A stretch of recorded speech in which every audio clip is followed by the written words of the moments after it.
Jadi ada pengandaian, lebih baik hilang satu etnik daripada hilang seorang ulama. Karena ulama itu adalah tiang pancang langit. Dan jadi yang kita akan bentuk di dalam pondok pesantren bukan sekedar al-alim, tapi al-alimul alamah.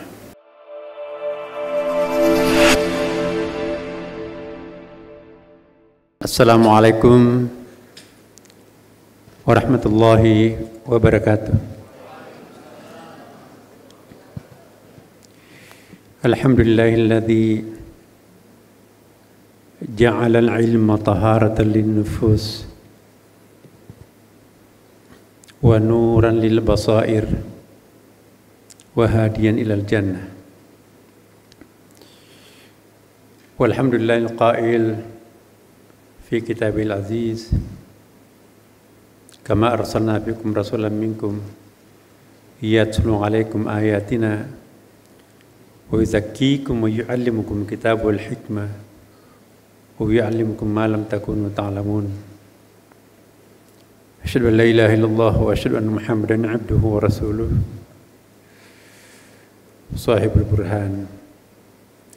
Allahumma salli wa sallim ala sayyidina wa habibina wa syafi'ina wa maulana wa atba'ina wa qurrata a'yunina wa imamina Muhammadin sallallahu alaihi wasallam. Amma ba'd, yang sama-sama kita muliakan, kita ta'zimi para masyayikh yang hadir dalam pertemuan yang sangat-sangat mulia ini. Wabil khusus ada Adinda Pak Yai Dr. Kiai Haji Abdul Ghaffar Rozin, tentu beserta seluruh anggota majelis. Yang saya hormati pejuang pesantren di DPR, Bapak Marwan Dasopang. Kita doakan semoga tetap menjadi Komisi 8. Ya. Yang saya hormati sahabat kita, ya. Di sini ada Profesor Nur Rahmat, juga adalah pejuang pesantren dan memimpin Basnas, dan tentunya banyak sekali para alim ulama di sini. Ada Ibu Alisa Wahid. Bapak Ibu sekalian, izinkan mungkin saya memberikan sambutan sedikit agak lain, karena ini kan sangat strategis nih. Pertama, saya komit seperti pertemuan kita yang pertama waktu kemarin, kita ada meeting audiensi di kantor,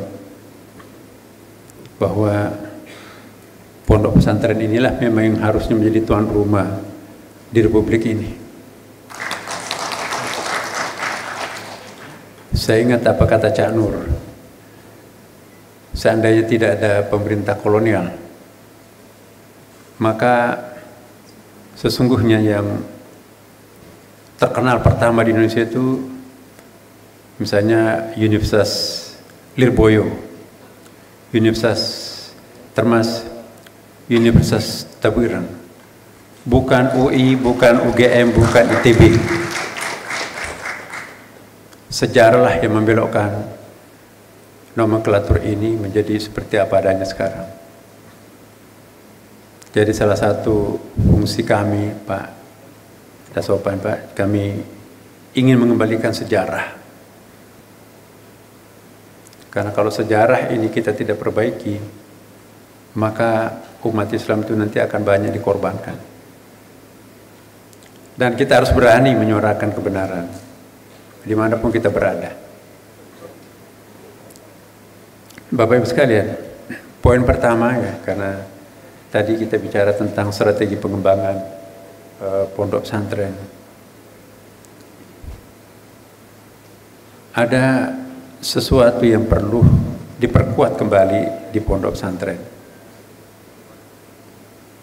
kita dulu baca pondok pesantren, apalagi disertasinya tradisi pesantren Pak Profesor, itu saya kira buku yang terbaik tentang, walaupun ada kritikannya ya, tetapi bagi saya itu sangat very inspiring.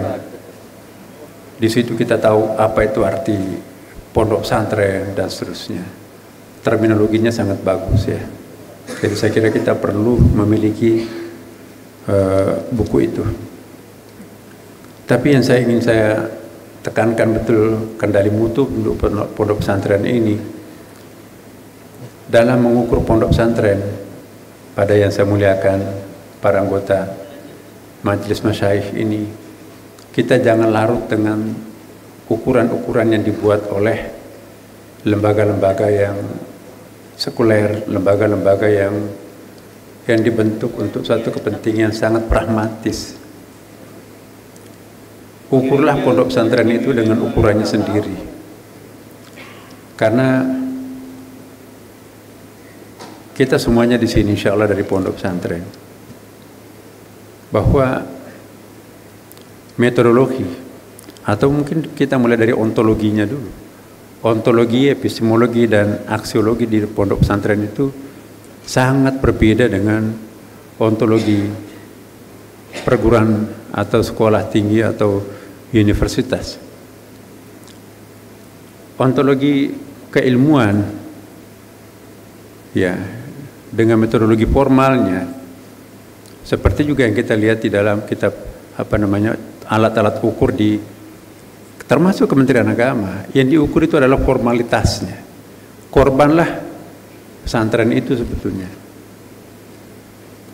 Saya memberikan satu contoh konkret.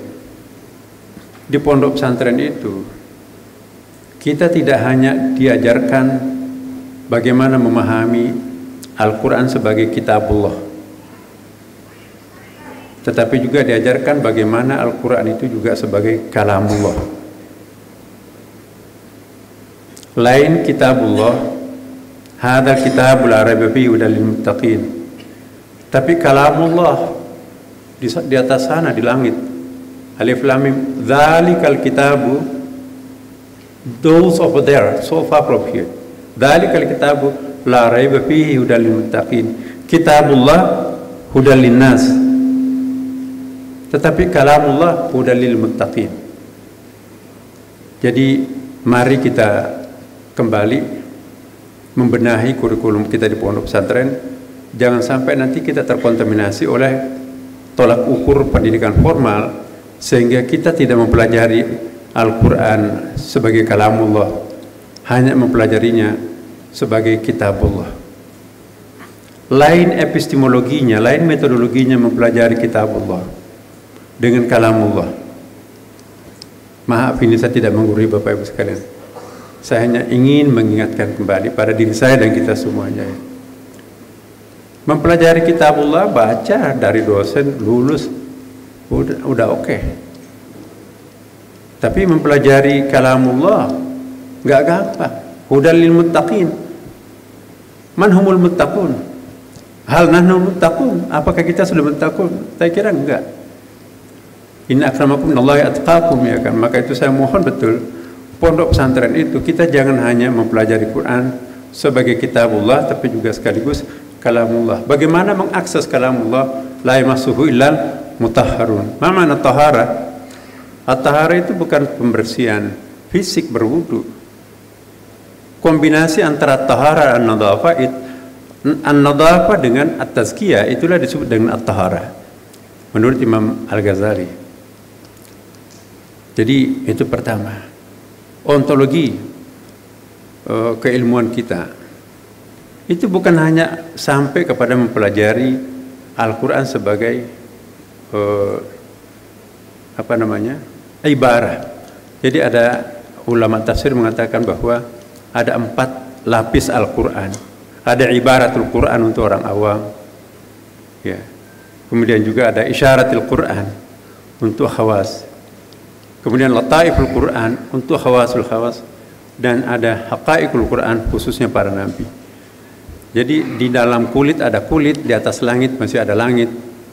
Nah, santri tidak bisa berhenti pada wukuf, ya, harus berhentinya pada wusul, finish.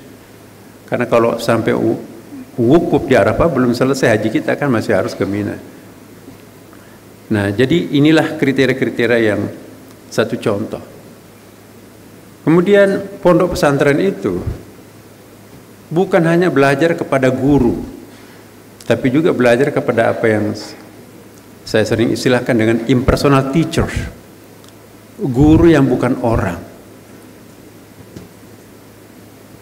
Kita semua tahu kan, kiai-kiai tersohor kita di pondok pesantren di Indonesia, ya, benar-benar majhulun fil ard walakin ma'lumun fis sama. Tidak populer di bumi, tetapi populernya di langit. Almarhum al-alama Kiai Haji Wahid Hashim, sebetulnya sama sekali beliau tidak bermaksud untuk menjadi populer seperti yang kita baca dalam sejarah. Kalau beliau datang dari Mekah untuk populer, dia tidak membuka cabangnya di kampung halamannya. Dia terpaksa tampil di permukaan karena ada tuntutan publik. Tapi buktinya setelah mereka kembali ke pondoknya, back to the basic. Jadi dia populer bukan karena kehendaknya sendiri, tetapi karena kehendak publik, kehendak umat, tuntutan umat, maka dia seperti itu. Jadi sangat berbeda dengan para politisi, dengan almarhum. Ya, alangkah miskinnya seorang murid kalau gurunya hanya orang. Iya kan? Sanurihim ayatina fil afaq wa fi anfusihim. Jadi ada impersonal teacher.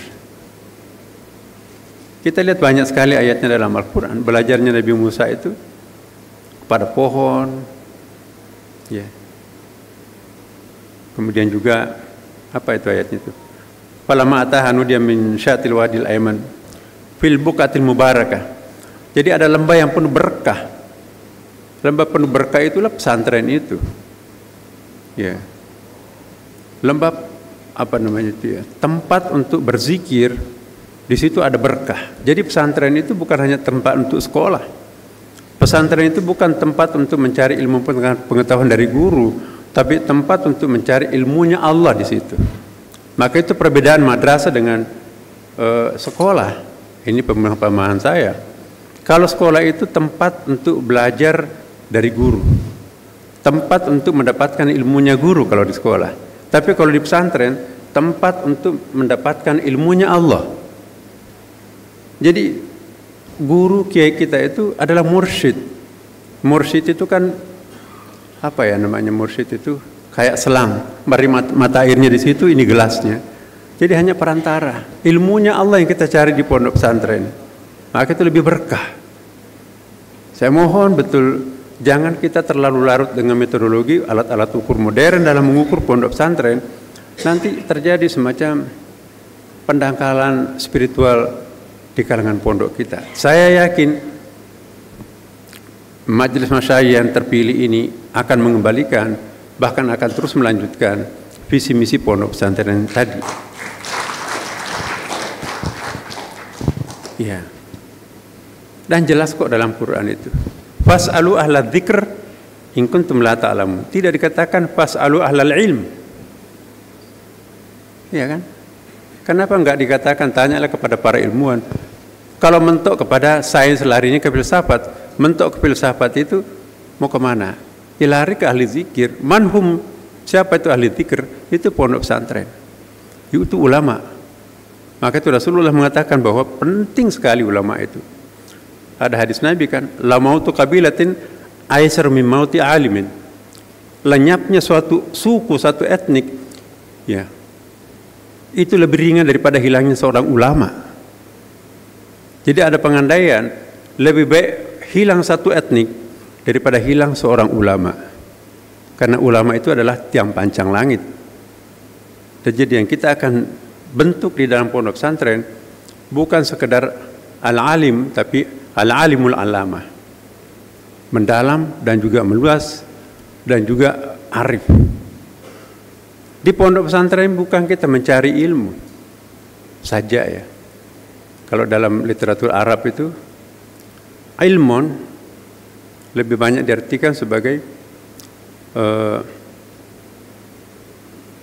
pengetahuan yang diperoleh melalui olah nalar. Tapi pengetahuan yang diperoleh melalui olah batin itu yang disebut ma'rifah. Jadi ilmu dan ma'rifah itu digabungkan di pondok pesantren. Kalau di sekolah-sekolah yang aktif itu adalah otak kiri, reason. Tapi di pesantren itu yang aktif adalah otak kanan kita, mengajari kita feeling. Pendidikan karakter itu di malam hari. Man talabal ula syairul layali. Ya. Wa minal laili fatahajjad bihi nafilatan lak asa ayyab'ataka rabbuka maqama mahmuda, itu wa minal lail. Nah, kita di malam hari kan, produktifnya pondok pesantren itu di malam hari. Enggak ada berkah di siang hari. Berkah itu di malam hari. Ya. Jadi banyak ayat yang bisa kita lihat untuk mendukung. Tadi ayat saya bacakan. Kama arsalna fiikum rasulan minkum yatlu alaikum ayatina. Sebagaimana kami utus rasul di antara kalian. Wa yuzakkikum. Itu fi'il mudhari kan, ilmu pesantrennya. Jadi ini menarik nih. Rasulullah SAW diungkapkan dalam Al-Quran itu umumnya menggunakan fi'il mudhari. Wa yuzakkikum, masih bisa mensucikan kan? Tawassul kepada Nabi, ya, bukan hanya nanti di hari akhirat, tapi sekarang kita sudah bisa minta syafaatnya Rasulullah. Wa yu'allimukumul kitabah, yu'allimu fi'il mudhari. Wa yu'allimukum ma lam takunu ta'lamun. Bahkan di situ lam, ya kan? Tidak dikatakan ma la takunu ta'lamun. Kalau la takunu ta'lamun itu an-naun. Tidak tahu, tapi kalau dapat dari dosen kita tahu. Kalau lam takunu ta'lamun unknowable, tidak akan pernah bisa kita ketahui kecuali langsung dari beliau. Maka itu alangkah miskinnya seorang murid kalau gurunya hanya orang hidup.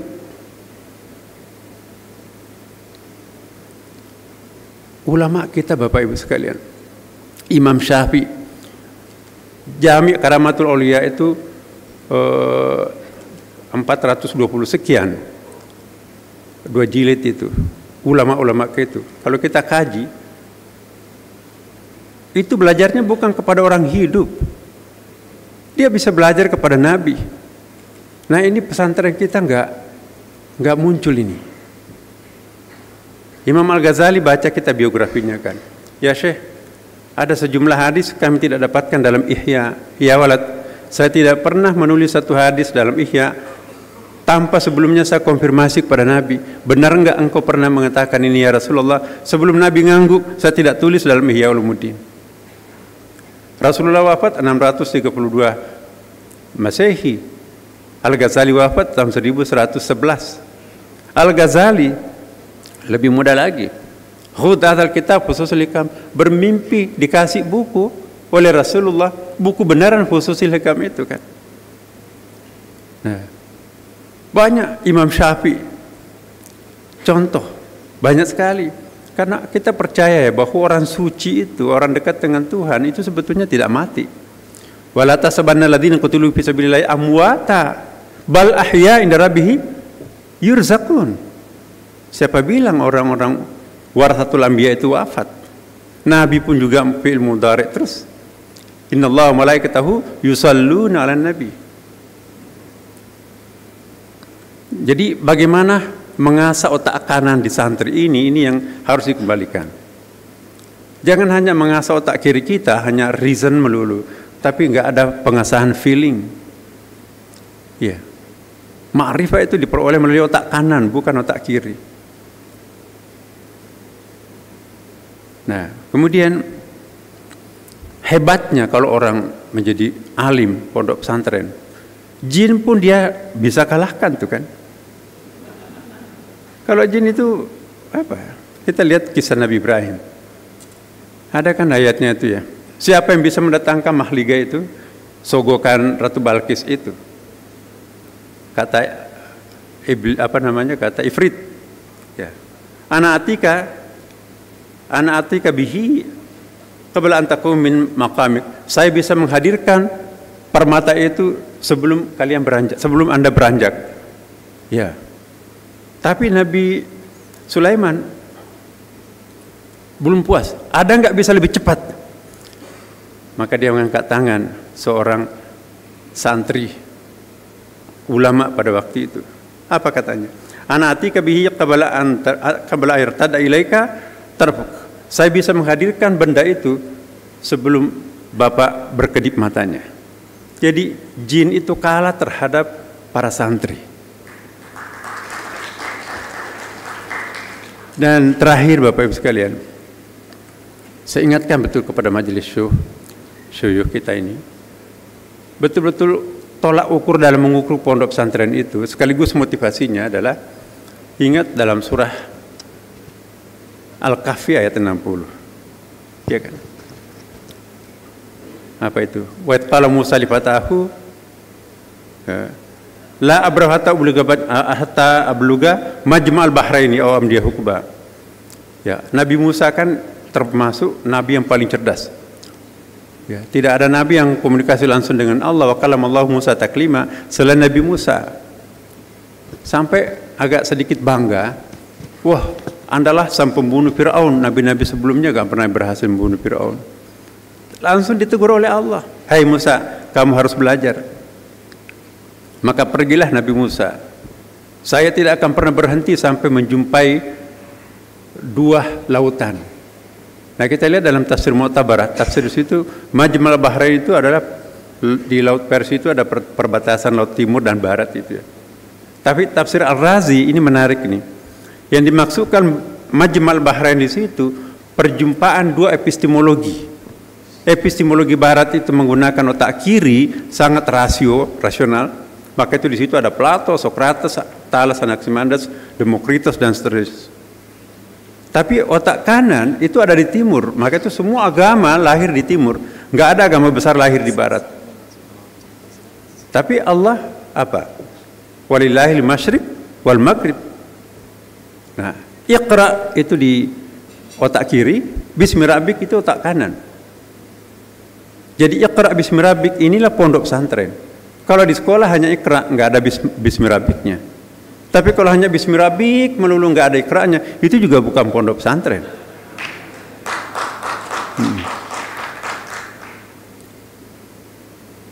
Jadi mohon kita kembalikan marwah, wibawa dan spiritualitas pondok pesantren.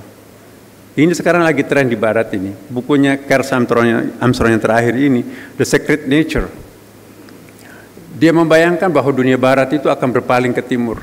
Sudah selesai otak ini dengan hadirnya spiritual artificial intelligence itu. Kenapa? Karena ternyata AI itu nggak ada apa-apanya dibandingkan dengan potensi kalbu manusia itu. Nah, kita kan di sini memang itu 3.000 tahun kata beliau. 3.000 tahun bumi ini dihuni oleh manusia hidup dan survive tidak mengandalkan teknologi, tapi mengandalkan otak kanan. Alam itu yang membuka dirinya kalau ingin menanam, jangan tanam, aku nggak cocok. Ya. Alam itu yang bersahabat dengan manusia, kamu jangan pergian karena langit akan hujan deras dan gelombang tinggi. Sekarang ini ramalan cuaca nggak ada hujan tapi malah banjir. Jadi kita dikerjain oleh alam. Makanya tuh mukjizat al-karamah ini berikan tempat. Kata Armstrong ini, ada dua kehilangan. Kita kehilangan feeling yang sangat kuat. Dulu bapak ibu kita, feelingnya orang itu yang menggunakan selalu mengasah otak kanannya itu luar biasa. Seperti guru-guru kita terdahulu di pondok pesantren. Karamahnya, apa itu karamah? Ialah orang yang selalu melatih otak kanannya. Kalau hanya rasio itu nggak ada mukjizatnya rasio itu.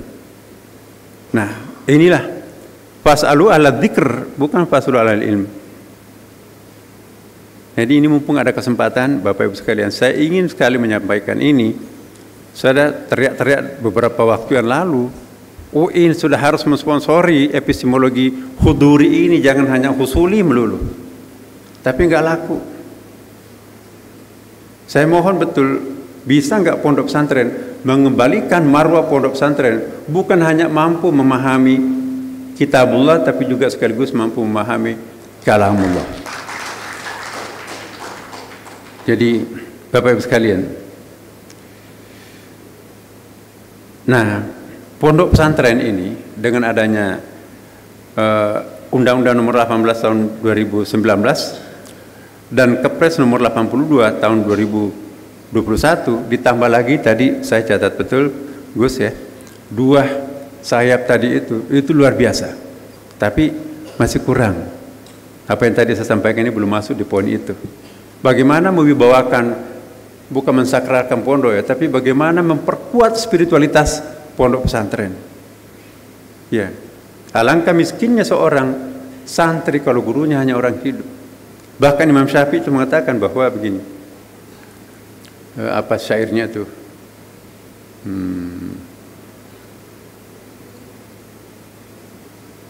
Syakautu ila waqi'in an su'i hifti. Itu biasanya Imam Syafi'i kalau tidak menggunakan bin itu guru spiritualnya yang sudah wafat. Tapi kalau pakai bin itu masih hidup. Syakautu ila waqi'in an su'i hifti fa arsyadani an tarkil ma'asi al ilmu nurun wa nurullah la yuhdalil asi. Jadi kalau santri itu hatinya kelabu dengan dosa, enggak ada di situ kalamullah. Memang cum laude tetapi kurang ajar. Nah, kita ingin Bapak betul. Coba kita lihat ulama-ulama kita di pondok pesantren. Dia enggak pingin populer. Ya. Dulu. Tapi kiai-kiai kita sekarang kan rebutan di ruang publik juga, jadi keberkahannya ya kita perlu bertanya. Tapi inilah yang kita harapkan, bagaimana pondok pesantren ini menjadi guru. Guru itu bahasa Sanskerta, bahasa Hindu. Gu artinya kegelapan, ru artinya obor. Guru adalah obor yang menerangi kegelapan. Sama dengan syekh. Kalau kita lihat semantiknya, syekh itu sama kan juga. Sampai dikatakan asy-syekhu amamal murid kan nabi amama sahabah. Jadi syekh di depan para murid itu bagaikan nabi di depan para sahabatnya. Respect enggak kita kepada nabi? Kalau seandainya kita jadi sahabat, sangat respect. Maka itu bisa dinalikan. Man alamni harfan kuntulahu abdan. Nah, apakah santri kita masih seperti ini? Apakah santri seperti ini yang kita akan lahirkan atau santri yang modern? Jadi kata-kata modern itu bisa menjadi mudirron juga. Mudirron itu merusak, modern itu prospektif. Ya, Bapak Ibu sekalian, mohon maaf kalau sambutannya kayak begini, tetapi saya ingin sekali bahwa pondok pesantren kita ke depan itu bukan saja mempertahankan eksistensinya dalam masyarakat, tapi substansi kepesantrenan itu juga ikut dipertahankan, sehingga inilah akan menjadi sulu kehidupan, membahagiakan kita dunia sampai di akhirat kelak. Dengan demikian saya akhiri Bapak Ibu sekalian. Mohon maaf kalau mungkin kepanjangan atau terasa ada hal-hal yang mungkin kurang pas dengan Bapak Ibu sekalian. Dari lubuk hati kami yang sangat tulus ini menyampaikan kepada Bapak Ibu sekalian. Saya sampaikan terima kasih banyak dan semoga Allah memberkati kita semuanya. Wallahu muwaffiq ila aqwamit thoriq. Wassalamualaikum warahmatullahi wabarakatuh.